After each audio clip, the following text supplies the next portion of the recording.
Hey cuties, I'm Lanikia and you're watching What Happened on the Soaps. This is the Bold and the Beautiful edition. Today is Friday, yay! June the 10th, 2022. Y'all, on a scale of 1 to 10, I'm gonna get us an 8.5. I might go ahead and get, you know what, I'm gonna go ahead and give it a 9 because I was so happy and it was so refreshing to see different people on this soap today. So let's just get right into this, y'all. Now, I might hold you a little bit longer, so please forgive me. All right, so we see Katie, Hope, and Donna. And I said, well, when is the last time we saw Katie? So Katie is on the soap today. Brooke is not there. I don't know where Brooke was, but she wasn't there. But they were all in Donna's house. I mean Brooke's house and everything. Okay, so listen. Katie, Brooke, and Donna are talking, and Katie starts telling them about, they asking, they catching up. And so they're like, well, what's going on with you and Bill? Have you forgiven him? She said, well, he's asking for forgiveness or whatever. And I'm sorry I haven't been here, especially all that Brooke has gone through. They caught her up on everything that Sheila's done. And she says, you know what? I'm sorry I haven't been here. But as far as Bill, she said, I don't know. And it goes back to Katie's insecurities because she over here asking Hope. She said, well, I had planned on asking Brooke or whatever, but since you're here, Hope, you tell me that because they're like, you love Bill. That's the love of your life. Why wouldn't you go? Like, if he's trying to be with you, why wouldn't you go back to him? And she said, because at the end of the day, Brooke is the love of his life. And Katie said she don't want to play second fiddle. But she loves her some Bill, so she gonna go and play second fiddle. But so she asked Hope, has he been over here? And so, Hope, what is going on? What is the cowboy hat with the? I can't.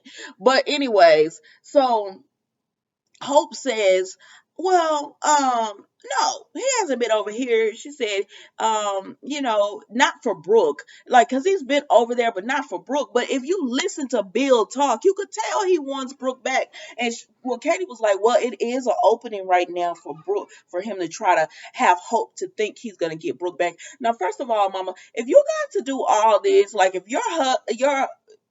I guess they still married. If your husband is lusting after a woman who happens to be your, I can't. I'm not even gonna go go into this.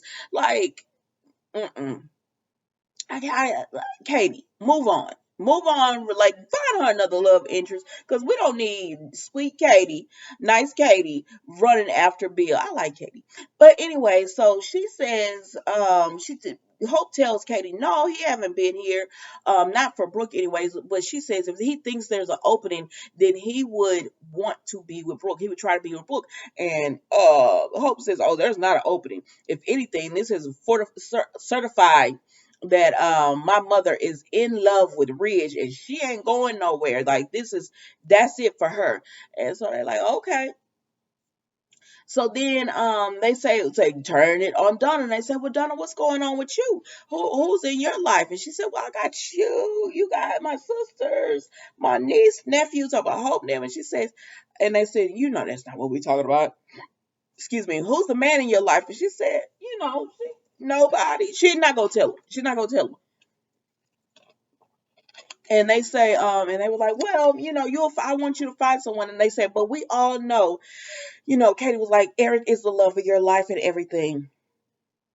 And just like Brooke and Ridge are the love of each other's life.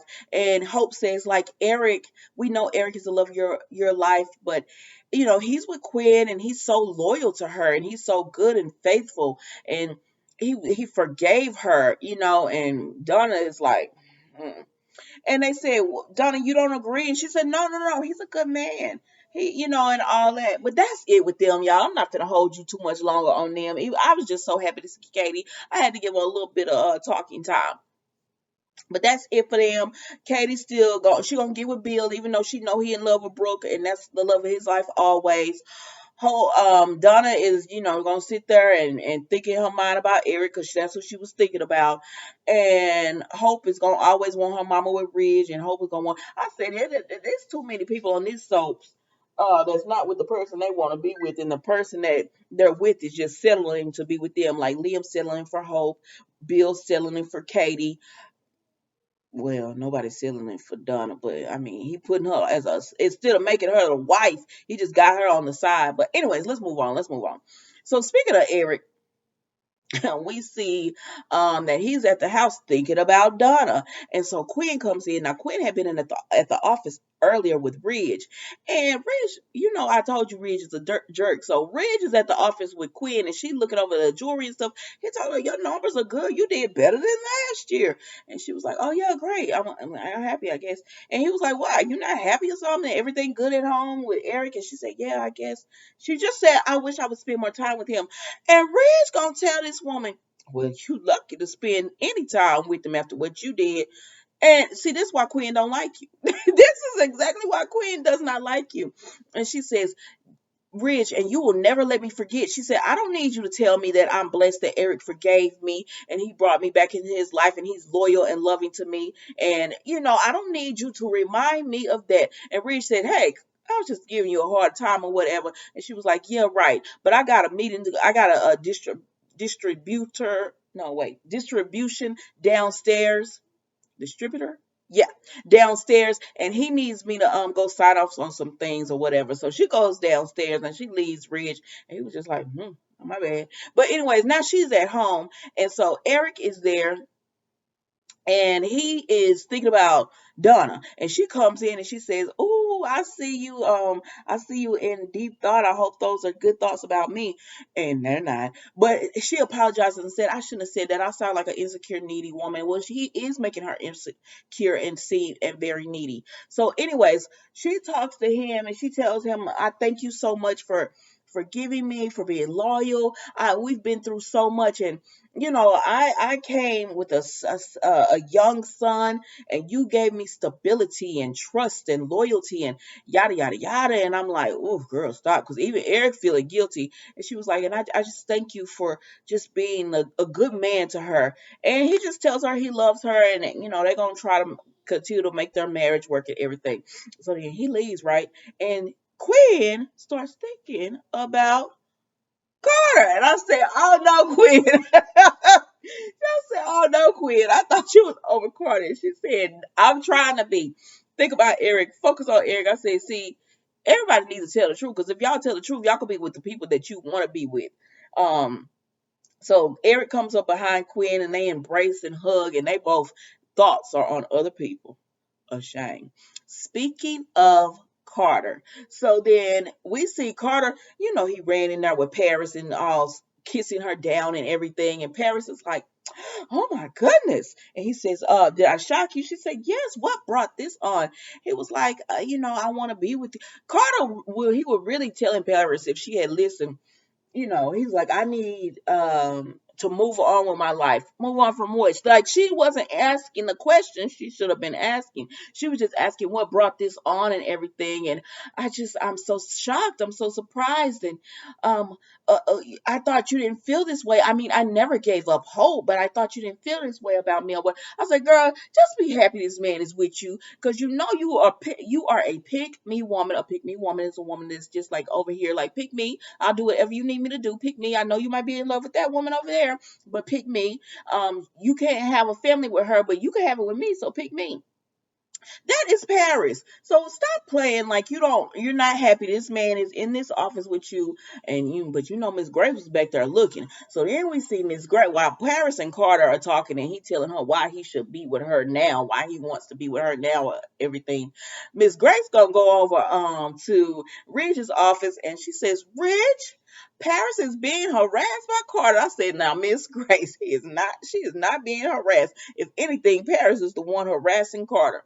And he says, "What are you talking about?" She says, "He is in the office right now with his lips all over my daughter." And he said, "It's not the first time I caught him at his apartment." He said, "At an apartment, not even an office." She said, "Yes." She said, "He's doing the same thing he did with Zoe when he broke her heart, and when he did with Quinn, your grandfather's wife." And so I said, "Well, Ridge, go and sit Miss Grace straight." But Ridge said we're gonna have to stop this. So we see Paris say, "Oh, I have a meeting, I have to go." And Carter was like, "It's okay." She was like, "I want to cancel this meeting." He said, "No, don't cancel your meeting. Just go into your meeting and it's fine. I'll hit you back up later." And she was like, because it was like we shouldn't be doing this at the office anyways, you think? And so she's like, "Okay." So she leaves or whatever, and then Carter is just like, because he don't know what he want. And so Ridge comes in and he says, "Tell me what I heard is not true." And he says, "What?" He said, "Grace just told me that you was kissing Paris in this office." And Carter was like, "It's true." He said, "What's wrong with you?" Ridge tickled me. You know I can't stand Ridge, but I swear he be cracking me up. He said, "What's wrong with you? Is something wrong with you?" And Carter said, "I don't know. He was like, Paris and I." He said, "What do you mean, Paris and I? That shouldn't be a sentence. You know how Zende feels about Paris." And he was like, "I know." And he was like, "Paris is a good woman." I beg to differ, but okay, we're gonna roll with that. "Paris is a good woman. Like, what are you doing?" He said, "I don't know." Rich said, "Do you love her?" He was like, "I don't know. Is she the woman for you? Is she the one?" And he says, I want a family. I'm tired of sitting on the sideline. I'm tired of being the one watching other people start families, be in love, just go on dates, have children. I want to be one of the people. I don't want to be watching all the time." And so he says, "Well, is Paris the one for you? You're in love with her?" And he said, "I don't know." He said, "You're doing this and you don't even know?" He was like, "Don't do that. Don't do that." And that's how it went off, y'all. Well, it didn't go off with him. It went off with Eric and Quinn, but that was the best part. Because Rich was tickling me going off on Carter. Somebody talk some sense into Carter, please. But that was the bold and the beautiful, you guys. Don't forget to like, comment, and subscribe to the channel. Even if you don't subscribe, that's okay. I will still be making these videos for you, but leave a like, hit that like button for me. And you guys have a great, wonderful weekend. Remember to be safe, be blessed, and I will see you Monday for a new week of the bold and the beautiful. What happened on the soaps. Bye.